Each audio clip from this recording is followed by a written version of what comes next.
ನಿಮಗೆ ಇಲ್ಲಿ ಕಾಣ್ತಾ ಇರುವಂಥದ್ದು ಗಾಜಾದಿಂದ ನಿಮಗೆ ಇಸ್ರೇಲ್ ಎಷ್ಟು ದೂರದಲ್ಲಿದೆ ಅನ್ನುವಂಥದ್ದು ಅಥವಾ ಎಷ್ಟು ಹತ್ತಿರದಲ್ಲಿದೆ ಅನ್ನುವಂಥದ್ದು ನಿಮಗೆ ಗೊತ್ತಾಗುತ್ತೆ.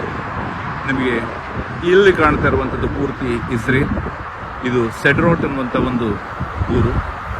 ಗಾಜಾದಲ್ಲಿ ಹಾರಿಸಿದಂತಹ ರಾಕೆಟ್ ಮೊದಲು ಬೀಳುವಂಥದ್ದೇ ಈ ಊರ ಮೇಲೆ. ಗಾಜಾ, ನಾವು ಗಾಜಾದಿಂದ ಸುಮಾರು ಸಿಟಿಯಿಂದ ಒಂದು 5 ಕಿಲೋಮೀಟರ್ ದೂರದಲ್ಲಿದ್ದೀವಿ. ಬೌಂಡ್ರಿಯಿಂದ ಕೇವಲ ಒಂದು 400-500 ಮೀಟರ್ ದೂರದಲ್ಲಿ ಇದ್ದಿರ್ಬೋದು. ನಿಮಗೆ ಇಲ್ಲಿ ಗೋಡೆ ಕಾಣ್ತಾ ಇದೆ.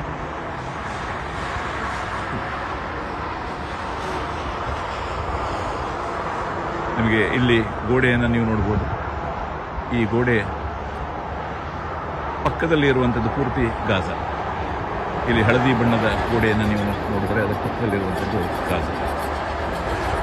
ಆದ್ಮೇಲೆ ಈಗ ನಾನು ಗಾಜಾ ಪಟ್ಟಿ, ಗಾಜಾ ಸ್ಟ್ರಿಪ್ ಅಂತೇಳಿ ನಾವೇನು ಕರಿತೀವಿ, ಅದರ ಪಕ್ಕದಲ್ಲಿ ಇರುವಂತಹ ಗಿವಾಟ್ ಕೋಬಿ ಅನ್ನುವಂಥ ಒಂದು ಊರಿನಲ್ಲಿದ್ದೇನೆ. ಇದು ಇಸ್ರೇಲಿನ ಒಂದು ಭಾಗ. ಈಗ ನಿಮಗೆ ಇಲ್ಲಿ ದೂರದಲ್ಲಿ ನಿಮಗೆ ವಿದ್ಯುತ್ ಶಕ್ತಿ ಉತ್ಪಾದನಾ ಕೇಂದ್ರವನ್ನು ನೀವು ಕಾಣಬಹುದು. ಇದು ಕೂಡ ಇಸ್ರೇಲ್ನಲ್ಲಿ ಇರುವಂಥದ್ದು.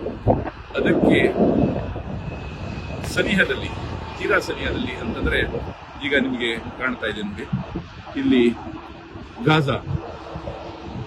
ಇದು ಗಾಜಾ ಅನ್ನುವಂಥ ಒಂದು ಊರು. ಪ್ರಾಯಶಃ ಅಲ್ಲಿ ಏನೋ ಒಂದು ಬಾಂಬ್ ಸ್ಫೋಟ ಏನೋ ಆಗಿರಬೇಕು. ಅಲ್ಲಿ ಸಾಕಷ್ಟು ಸ್ಮೋಕ್ ಬರ್ತಾ ಇರುವಂಥದ್ದನ್ನ ನೀವು ಇಲ್ಲಿ ಕಾಣ್ತಾ ಇದ್ದೀರಿ.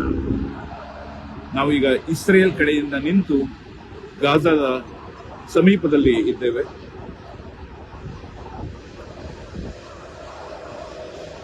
ಇಲ್ಲಿಂದ ಗಾಜಾ ಸುಮಾರು ಒಂದು 5 ಕಿಲೋಮೀಟರ್ ಆಗಬಹುದು.